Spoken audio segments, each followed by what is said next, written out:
Hello and welcome everybody. This is Mike Adams, the Health Ranger with NaturalNews.com, and today we have a special guest that we are interviewing about the war on drugs in America, and specifically how the current structure of that war on drugs has failed. It has filled our prisons with many people who are otherwise law-abiding citizens in society. Is there a better solution? Could we have a better way to treat people who suffer from real drug addictions but can still function fully in society? And what about the law enforcement burden that this war on drugs places on our men and women in blue who are already short on resources to get their jobs done chasing real bad guys? So today, to join us and discuss this highly contentious issue is none other than Dale Carson. He is the author of Arrest Proof Yourself, a fantastic book that every American should read, I believe. You can check it out on Amazon.com and other locations.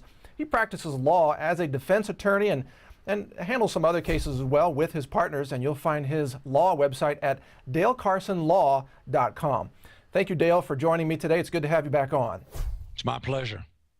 Well, let's start with what you think about the current war on drugs. You mentioned in your book that you disagree with some of the approach that's currently being undertaken. I think you describe it as a failed system or a broken system. I'm not sure what words you use, but go ahead, get into your view on how it's working or not working. Well, I think it really is a failed system. We have plowed great deals of money and human resources into eradication of something, quite frankly, that can't be eradicated. Adults make their own choices of free will, and when they engage in activity like this has been criminalized, it's a shame that they do this, but when they do it in a way that gets them arrested, they become a statistic. It ruins their lives and the lives of many other people, and it becomes a profit center for law enforcement. And I'll explain what I mean by that in a moment, but I want to say from a health perspective, and I think you'll probably agree with me here, any chemical that you use to modify your perception of reality is something that's not good. Right. I would agree. We all need to learn to live with our lives the way they are. Certainly this is a health channel. I'm a practicing vegan, and I believe that that's the real solution to those kinds of problems, and I wouldn't want to find chemicals that are foreign to the natural environment in my system. Yeah, real quick, you're into juicing and health foods, and I forgot to mention, you're also an ex-FBI agent, and you served many years as active duty law enforcement in Miami, so I want people to know that you have real street cred on these issues. Well, thank you for that. And I frankly believe that, as I mentioned, we spend too much time and energy on trying to interdict and stop these narcotics. Now, the problem is really not the narcotics from my perspective. It is that the profitability in the sale of narcotics is destabilizing politics, is destabilizing, well, Mexico as an example, and it destabilizes communities. Where those people engage in shootings or turf wars, things of that nature, obviously that's something where we all have an interest and we need to prohibit it. And I think law enforcement's current posture is if we can eliminate narcotics, we'll eliminate all those problems. I don't subscribe to that view. Frankly, I believe that we're always going to have trouble like this, and that what we need to do is focus on the major suppliers, the major people. And what we have done in law enforcement, because it's so easy to do, is to arrest all the minor players. And again, officers who are officers want to be detectives. To make that transfer, you got to make a plenitude of arrests. Arresting narcotics, low-level narcotics people is easy to do. You get statistical accomplishments with the least amount of energy. Whereas trying to put some major supplier in jail can take years. You may have no arrests during the year, and you look like a bozo in the eyes of your other law enforcement officers. So, but law enforcement needs to mature so that they realize that arresting these low-level people really should be a health problem and not a criminal problem. For example, I represent individuals charged with cocaine possession, and the state, after 1 or 2 arrests, wants them to spend 15 months in prison. And after spending 15 months in prison, I can assure you, you will come out of that, even though you may be 28 years old, you'll come out a different person. So there really is no strong intervention effort because law enforcement is in the position of arresting people. The state attorney's office is in the position of putting them behind bars. Well, And this that's is not a key, solution to the Dale. problem. When let's say you take a otherwise honest citizen who smokes a little weed on the side, they get busted, they go to prison, they come out as a hardened criminal. It's like getting a PhD in how to be a thug, how to be a criminal, and then their arrest record means they can't get a regular job anymore, so now they're working low-wage, typical labor jobs where they're probably working with other criminals. So now, society has, in a sense, encouraged them to stay a criminal or even become a worse criminal. Well, and I think part of that's true. I think that we keep more people in custody than any other country in the world. And that's shameful. We can do way better than that. And arresting people again for minor offenses is just pointless. Now, there has been some latitude given to marijuana possession. I mean, under 20 grams really is a misdemeanor. Over 20 is a felony. It's not often prosecuted heavily anymore, but even so, for me, the use of marijuana, again, is a mechanism for changing who you really are. If you've got a problem with your environment where you're not happy enough, you need to look to something else, get out of that environment if you're not happy. To use some alternative substance to make you happy is insanity at its best. But the system is made to digest these people on the lower level, again, because they're easier to do, and truly it will destroy your life once you're tagged as a criminal. The normal doors of society are not going to be open to you any longer. And in this economy, it's a real struggle to keep and maintain work.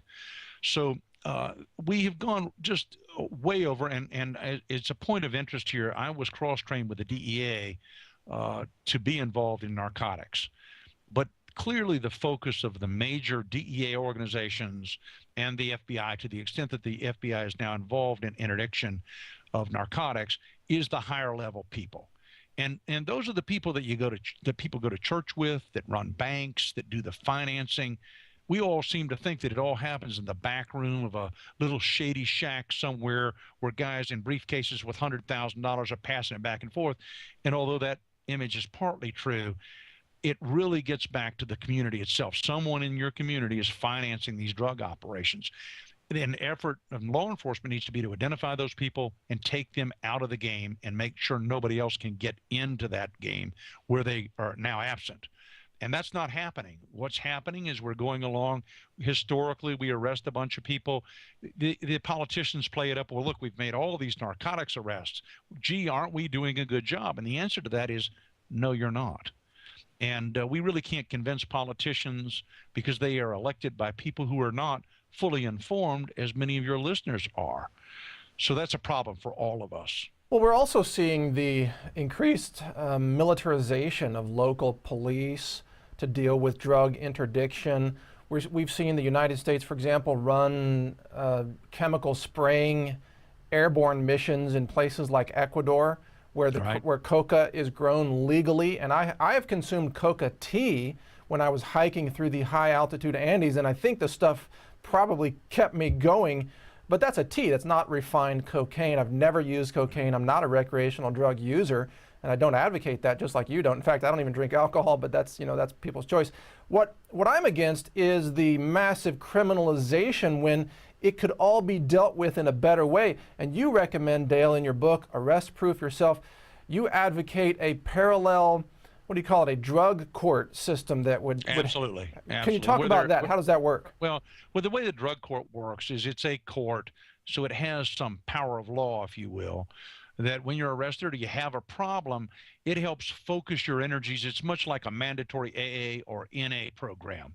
It helps focus your energies to get off of the substance abuse, to identify reasons that you are an abuser, and to eliminate those reasons so you don't have any desire to be an abuser. Look, as I grow older, I need all the brain cells I have, and I need to be as efficient as I can intellectually. Otherwise, I'm going to have problems, and I don't need to disturb that with chemicals. And so I think we all in the court system are aware that if we could have a program, a hardened program, that you could admit people into, that kept them out of the criminal system, we'd all be better off. But again, the social traction to do that, or the political traction rather to do that, is limited. And so people are not willing to invest that because they're just drug users. And remember, people under arrest, criminals, are an underrepresented minority. Yeah. Truly. Why is there so much resistance across society to perceive the drug problem as a health challenge or a medical issue rather than just an outright criminal issue, especially with marijuana? Well, let me answer that for you. All right. You know, there are test kits that we use in law enforcement to determine what the narcotics is, right? Yes. And they're probably $25 a pop, right? Yeah, like the NIC kits, NIK, I think. Right. Yeah, right. Yeah. And so there's a company that manufactures those, right? Yeah, yeah. And so that company has an interest in keeping the drug laws, right? Of course. And so what happens is the system becomes what I consider, you know, evolution is an expansion where things become better. Involution is where it comes internally more complex. And this is an instance of involution, really. There are many people who become involved in the system that's profitable, the bail bondsmen, the criminal defense lawyers, the justice system, Salvation Army who run probation. It's a big money-making machine that operates off of the tragedy suffered by people who are in custody and shouldn't be, who are arrested and shouldn't be.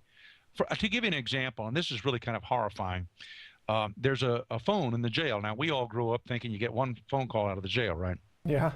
There's a phone system in our jail here in Jacksonville, Florida, that you have to pay, or not you as the inmate, but your family. If the inmate calls the family, they pay $2, I think, and 25 cents or $2.50 for the phone call. Really? 15 minutes, all right? That's a lot of money in prison. It is. And about 2 years ago, I checked, and they made $2.5 million in 1 year off of that phone system. Wow.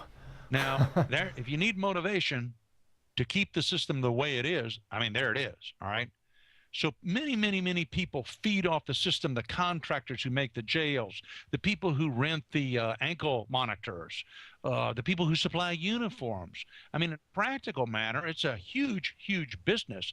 In Duval County, Jacksonville, Florida, a third of the government's budget is allocated to law enforcement, which in part includes corrections. Wow. So that's a huge amount. Now, if we had that same third and we could invest it in harvesting non-GMO crops, or we could use it for rehabilitation of people who are addicts, or we could do it in the social arena in some manner, look how much better we'd be off. Oh, yeah, absolutely. Wow. What about, and I don't know your opinion on this, I'm going to ask, this is a wild card question, but aren't there also historically some corrupt departments? I mean, Miami was famous for this in the past.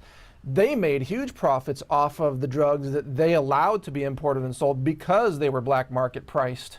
And right. so Well, I don't have any question that happens. Not too long ago, we had a sheriff north of here in another county was arrested because he took the seized narcotics and was reselling it. So yes, that happens. And I think here's an interesting point. J. Edgar Hoover, who's been much maligned but was a really great guy, didn't want the FBI to ever be involved in narcotics. And it's interesting, his thought process about that.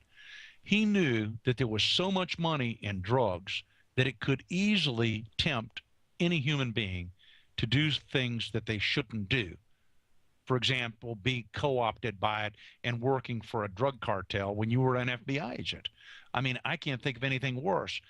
And to back that up a little bit further, back when I was cross-trained with the DEA, if a plane flew in, if you were a pilot and you could fly a twin-engine plane, you could take that plane to Columbia, fly it back here, belly land it in the Everglades in South Florida, and guess how much money you'd be paid for that one flight? I don't know, six figures? $500,000. Wow. And it got to the point where they didn't count the money. They simply put it in a 30-gallon garbage container and weighed it on the kind of scale that you and I would look at. Oh, my goodness. And they would say, here's your money. Well, now, when you're talking about numbers like that, and I'm sure it's even more today, think about that. Could that corrupt an organization? There's no question about it. Well, that's one of the best arguments for decriminalization at some level, isn't it? Because it sucks the profits out of the system, which causes, for example, Mexican drug gangs would not be able to fund themselves to the extent they do today. It lets the government tax the drugs, and it takes a lot of the profits out of the underground. Do you agree with that assessment? I do, but I think there's more to it than this, that. If they took that money and put it into real investigative talent to identify the thieves in Washington, the thieves in the banks, if they would put it there, we'd all be so much better off. Really, our lives would be better. The economy would be way more sound than it is now. We need to look at law enforcement's energy as being finite. And so if we allocate it to doing things that don't make any sense, like the war against drugs, we're really just throwing money away. And it's pointless to do that. We need to reinvent ourselves when it comes to law enforcement and start focusing on the really bad people. I recently was on TV here in Jacksonville, and we were talking about the fact that in Jacksonville, nobody in city government has been arrested recently within the last 10 or 15 years for stealing from the city of Jacksonville. Now, what that tells you is one of two things. Either everybody in this city is so honest and straightforward that thievery or dishonesty is not even on the menu.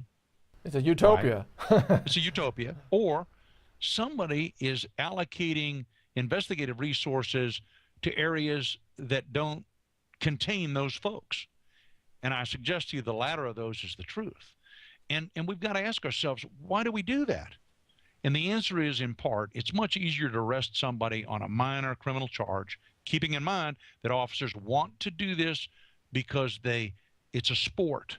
Now, I don't mean in the sense that they necessarily have fun doing it, and certainly all the players, meaning my clients, are not having any fun at it. But what I do mean is that there's a lot of competition between young officers to be at the top of their game. And if it's just the number of arrests, the statistical accomplishments, that creates a problem internally in law enforcement. Right. Well said. I got a final question for you, Dale, as we wrap this up. You know, the other side of this is that law enforcement is what prevents members of society from acting out their worst animalistic impulses. And, you know, in one sense, I'm super happy that we have law enforcement on the streets. I'm talking about local police and sheriffs, because I've seen what happens when that isn't in place, like after Hurricane Katrina, for example. You know, there is a lawlessness bent inside every person that can come out if they sense an opportunity. What's your take on that? Well, here's my take on it. It's not law enforcement that makes you behave. It's your mother, right? It is truly. And now it may be your next door neighbor, but it's the friends, the people you care about and love and that love you, that really restrict your behavior. It's not law enforcement. If law enforcement's got to come in and restrict your behavior, it's way, way, way too late. Right. Well said. Well, Dale, I want to thank you again for joining me. Dale Carson is the author of Arrest Proof Yourself, a highly recommended book. I've read it. I recommend it to every citizen, even if you're not a criminal. This is for law-abiding citizens to know their rights, to know how the legal process works, and to know how to protect your rights and just save yourself from all the hassle of being arrested. Dale's website for his law practice is dalecarsonlaw.com. And you can find other videos, other interviews with Dale on tv.naturalnews.com as well as YouTube. Dale, thank you for joining me today. My pleasure. Thank you so much for having me. All right, take care.